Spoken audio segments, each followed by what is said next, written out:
আল্লাহ বলেন ইয়া রাসূলুল্লাহ ইয়া হাবিবাল্লাহ, নবী গো ইয়া রাসূলুল্লাহ, আপনি রাসূল দুনিয়ার জমিনে যাবেন, একটা রাস্তা জান্নাতের আর একটা রাস্তা জাহান্নামের। জান্নাতের রাস্তায় চলার স্বাধীনতা আমি আল্লাহ দিলাম, জাহান্নামের রাস্তায় চলার স্বাধীনতা দিলাম। কিন্তু আপনার উম্মতরা যদি জান্নাতের রাস্তা বেছে নেয়, আমি আল্লাহ ডিক্লার দিলাম জান্নাতিন তাজরি মিন তাহতিহাল আনহার। আপনার উম্মতরা যদি দুনিয়ার জমিনের মধ্যে ভালো কাজ করে, কি কাজ? ভালো কাজ করেন, আমি আল্লাহ জানাই দিলাম জান্নাতিন তাজরি মিন তাহতিহাল আনহার। আল্লাহ জানাই দিলাম জান্নাতের মধ্যে এমন একটা জান্নাত আমি আল্লাহ দান করব, যেই জান্নাতের নিচে আছে মধুর নহর, যেই জান্নাতের নিচে আছে শরাবের নহর, যেই জান্নাতের নিচে আছে পানির নহর, যেই জান্নাতের নিচে আছে দুধের নহর। ওই নহরগুলার মূলে আছে, ওই নহরগুলা যে আমার আল্লাহ বানাইলেন। আল্লাহ বলে হাবিব গো, দুনিয়ার জমিনে যদি আমি আল্লাহ জান্নাত বানায়া থাকি, কিন্তু মালিক আপনি রাসূল বানায়া দিছি। ইয়া রাসূলুল্লাহ ইয়া হাবিবাল্লাহ, নবী গো, যদিও জান্নাত আমি আল্লাহ বানাই, কিন্তু মালিক আপনি রাসূল বানায়া দিছি। আল্লাহ যদি নবীরে দান করে, তোমার বাবের জলেগা। আল্লাহ কই ইয়া রাসূলুল্লাহ, নবী গো, আমি আল্লাহ তোর যতটুক এরিয়া, আপনি রাসূলের রিসালাতের ততটুক এরিয়া। আল্লাহ কই আমি আলহামদুলিল্লাহি রাব্বিল আলামিন। ইয়া রাসূলুল্লাহ, আপনি নবীরে বানাইলাম রাহমাতাল লিল আলামিন। ইয়া রাসূলুল্লাহ, শুধু তাই নয় গো নবী, আমি আল্লাহ দিনও দিলাম 12 ঘন্টা, রাত্রে দিলাম আমি আল্লাহ 12 ঘন্টা। আমিও দম্বানওয়াটি কথা বলি না বাবা, কিতাব খুলুন বাবা। জগৎ বিখ্যাত তাফসীরে মাঝারির মধ্যে লিখেছেন আল্লামা সানাউল্লাহ ফানিবত। শুধু তাই নয়, তাফসীরে রুহুল মানি খুলেন, যেই তাফসীরে রুহুল মানির মধ্যে আলুসি বাগদাদি আলাইহি রাহমাহ লিখছেন। আরেকটা তাফসীর বাবা বলতে লাগলাম, পৃষ্ঠা উল্টাইলাম, যেটার নাম হচ্ছে তাফসীরে জালালাইন। যেই তাফসীরে জালালাইন আমার কওমি ভাইয়ের উপরে, আমরা আলিয়ার ভাইয়ের উপরে, আল্লাহু আকবার, সমস্যা না, উনারাও পড়তেছেন আমরাও পড়তেছি, বেজাল শুনো, সমস্যা নাই। আল্লাহ পাক বলে ইয়া রাসূলুল্লাহ, নবী গো, দিন দিলাম 12 ঘন্টা, রাত্রে দিলাম 12 ঘন্টা। কালিমার মধ্যে তাকায়া দেখো, লা ইলাহা ইল্লাল্লাহ মুহাম্মাদুর রাসূলুল্লাহ 24টা অক্ষর, 24টা অক্ষরের মধ্যে আমার আল্লাহ কয়, আমি যদি আল্লাহ নেই দিন, আপনি রাসূলকে দিলাম রাই, দিনে রাইতে মিলাইয়া 24 ঘন্টা কালিমার মধ্যে অক্ষর 24। বুঝছেন? আল্লাহ কয় আমি আল্লাহ লিখতে আলিফ লাম লাম হা, আল্লাহ লিখতে অক্ষর 60টা, কয়টা বলেন না বাবা? 60টা অক্ষর আল্লাহ লিখতে। মুহাম্মদ লিখতেও লাগে 60টা অক্ষর, মিম হা মিম দাল, আল্লাহু আকবার। বুঝছেন কথা? মন গড়া কথা বলতেছি না, তাফসীর খুলো, দেখাই দিব, পৃষ্ঠা উল্টাও, লাগাও, আসো সামনে। বাহির থেকে কথা বলার কোনো দরকার। আল্লাহ লিখতে অক্ষর কয়টা? মুহাম্মদ লিখতে অক্ষর কয়টা? মিলছে হিসাব। মুহাম্মদ মিমের উপর একটা তাসদিদ আছে, যেটা 3 দাঁত ওয়ালা, আছে না?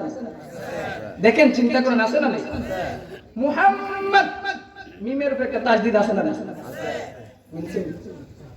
আল্লাহ কয় ইয়া রাসূলুল্লাহ, নবী গো,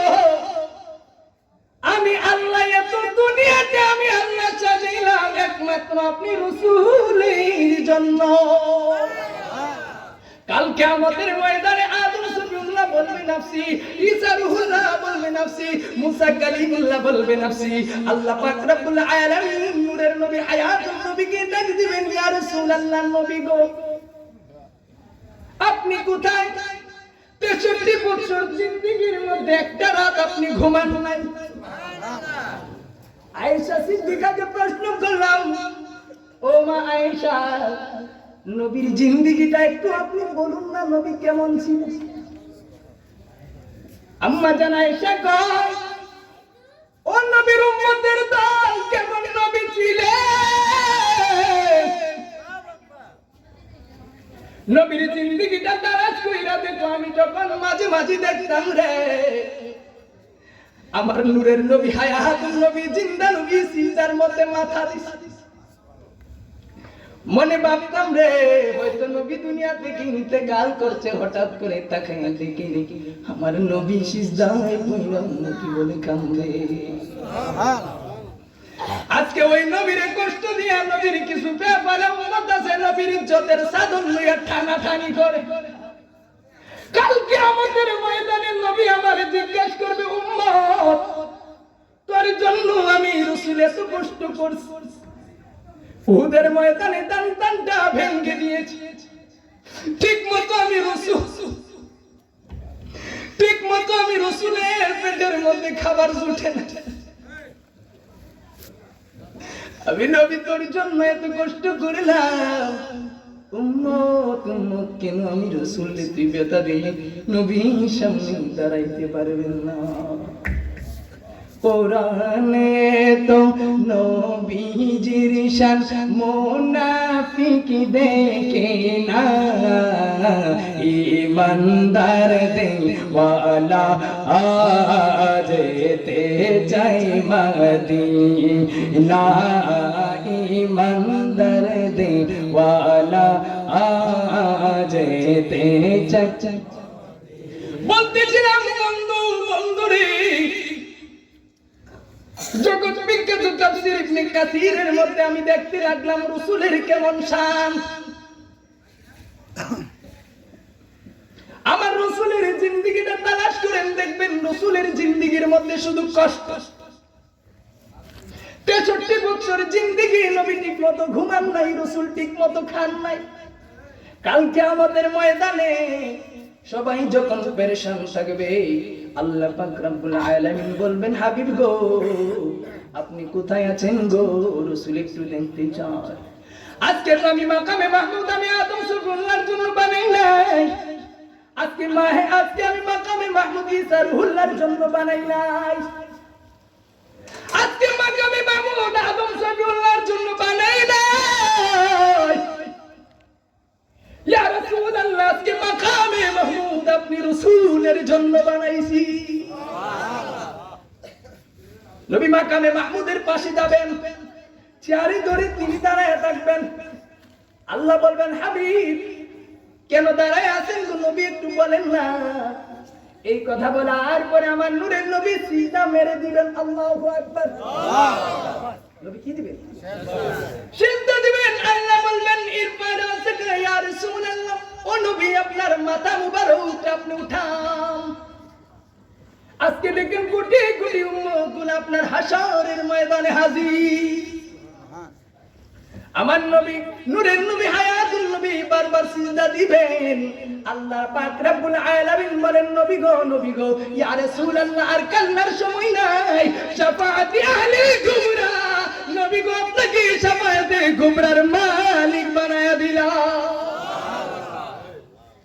নবী যখন শাফাআতের টিকিট নিয়ে তিনি দৌড়ে যাবেন, অন্যান্য নবীর উম্মতের কাতার হবে 40, আমার নবীর উম্মতের কাতার হবে 80টা। আল্লাহু আকবার।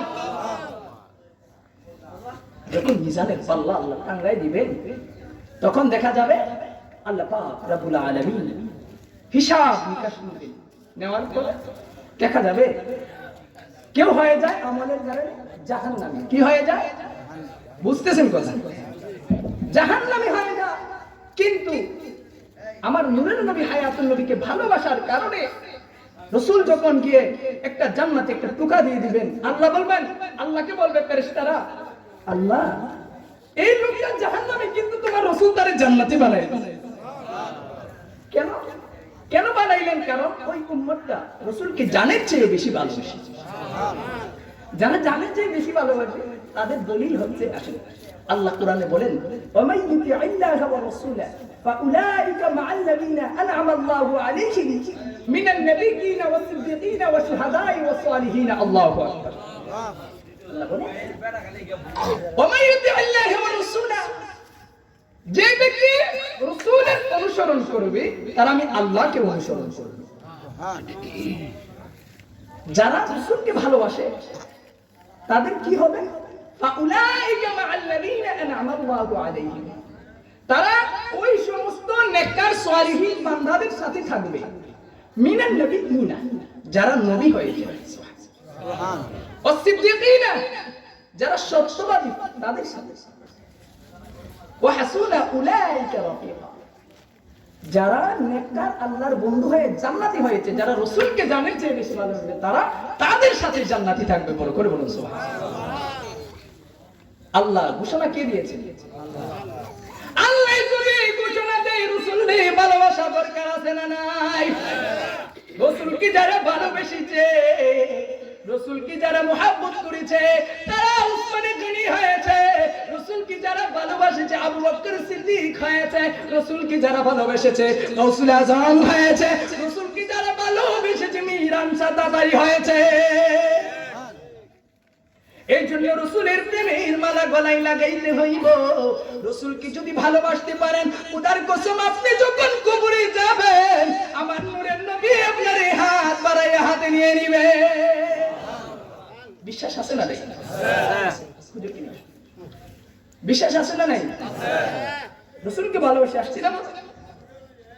এই জন্য যারা রাসূলকে ভালোবাসবে গোটা জগৎ তার গোলাম হয়ে যাবে। জগৎ বিখ্যাত একজন আল্লাহর ওলি হযরত মালিক বিন দিনার রাহমাতুল্লাহি আলাইহি, ওই মালিক বিন দিনার তিনি গভীর ফকির বেশে তিনি রাস্তা দিয়ে যাচ্ছেন। হঠাৎ করে তিনি জঙ্গলা পার হয়ে একটা নদীর মধ্যে যখন গেলেন, তিনার কাছে টাকা নাই, তিনার কাছে কোনো পয়সা নাই, তিনার কাছে কোনো কিছু নাই, তিনি এতিম হয়ে বসে রইলেন। হযরত মালিক বিন দিনার রাহমাতুল্লাহি আলাইহি তিনি একটা নৌকার মধ্যে উঠে গেলেন। কিসের মধ্যে? নৌকা বুঝেন? একটা নৌকার মধ্যে উঠলেন। উঠছে কেটা? জগৎ বিখ্যাত একজন আল্লাহর পরিচিতি দিন আপনার সুন্দর করে দিতেছেন। ওই তিনি যখন নৌকার মধ্যে উঠলেন, নৌকা যে নৌকা চালায় মাঝি না, এটা কিছু খন্ডের সাথে মানে মুখের ভাষা যেমন ভালো থাকে খারাপ থাকে অধিকাংশ। এ চিনতে পারছে না মালিক বিন দিনার জীবন। হযরত মালিক বিন দিনার রাহমাতুল্লাহি আলাইহি তিনি নৌকার মধ্যে উঠে বসে রইলেন। মাঝি আইসা কয়ে, ভাই তুমি আমাকে টাকা দাও, তুমি আমাকে টাকা দিতে হবে। মালিক বিন দিনার বলেন, আমার কাছে কোনো টাকা নাই, আমি কোনো টাকা দিতে পারবো না, আল্লাহর হস্তে আমাকে মাফ করে দাও। মালিক বিন দিনার রাহমাতুল্লাহি আলাইহি নম্র ভাষায় যখন তিনি কথা বলতেছেন, মাঝি আরো খারাপ ভাষায় কথা বলতেছেন।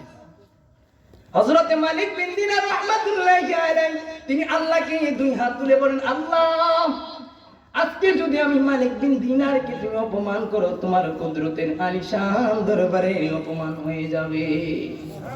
আল্লাহ পাক রব্বুল আলামিন সমুদ্রের মাছগুলোকে বলেন, সমুদ্রের মাছেরা রে, আমি চাই না রে আমার মালিক বিন দিনার কষ্ট পাও। সমুদ্রের মাছগুলা লাফাইতেছে। আল্লাহ বলেন, আমার মালিক বিন দিনারকে টাকার জন্য অপমান করেছে, তোরা প্রত্যেকটা সমুদ্রের মাছ মুখের মধ্যে একটা করে স্বর্ণের টাকা নিয়ে হাজির হয়ে দাও। মালিক বিন দিনার আল্লাহর বলি অপমান করছে, আল্লাহ হয় খবরদার, আমার মালিক বিন দিনারকে অপমান করে যদি অপমান হয়ে যায় তাহলে আমি আল্লাহর কুদরতের আলিশান দরবারে অপমান। হঠাৎ করে তাকায় দেখতেছি সমুদ্রের মাছ লাফালাফি করতেছে, লাফালাফি করতে করতে উপরে উঠে গেছে, সবার মুখের মধ্যে একটা করে স্বর্ণের পয়সা রয়েছে। বড় করে বলুন সুবহানাল্লাহ। নারে তাকবীর, নারে রিসালাত, আহলে সুন্নাত ওয়াল জামাত, প্রধান অতিথির আগমন। আল্লামা মিজানুর রহমান আজিজি আল কাদরি মুদ্দাজিল্লাহুল আলীর আগমন এই মাহফিলের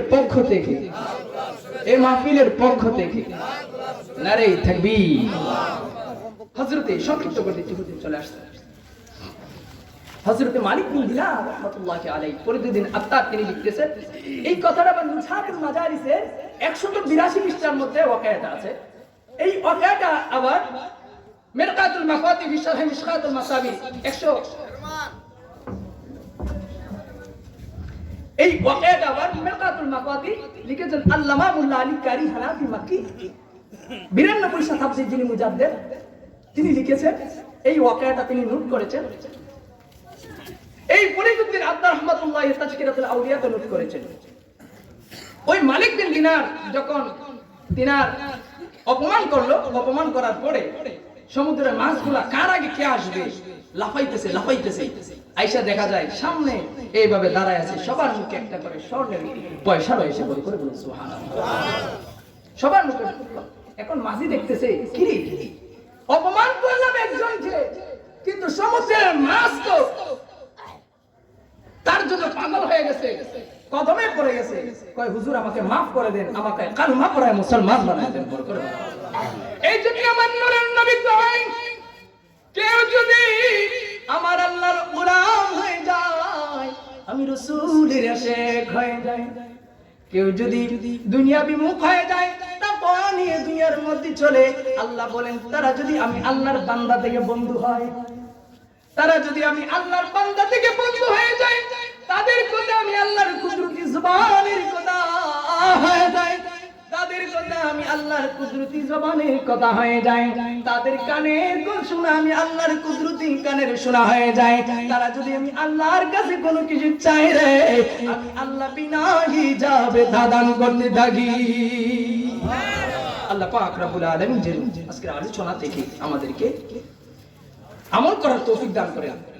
আল্লাহ পাক যেন আপনাদেরকে আমাদেরকে আশিকের রাসূল হিসাবে কবুল করেন এবং গোটা জিন্দেগি যেন রাসূল পাকের গোলামিতে কাটাইতে পারে, আল্লাহ তৌফিক দান করুন, সকলে বলুন আমিন। খাস করে ভাইজানকে বসে কথা বলা বিয়াদবি, যাই হোক এটা হচ্ছে আমার তাওয়ের বাড়ি, এই আমার নূর কামাল, তারপর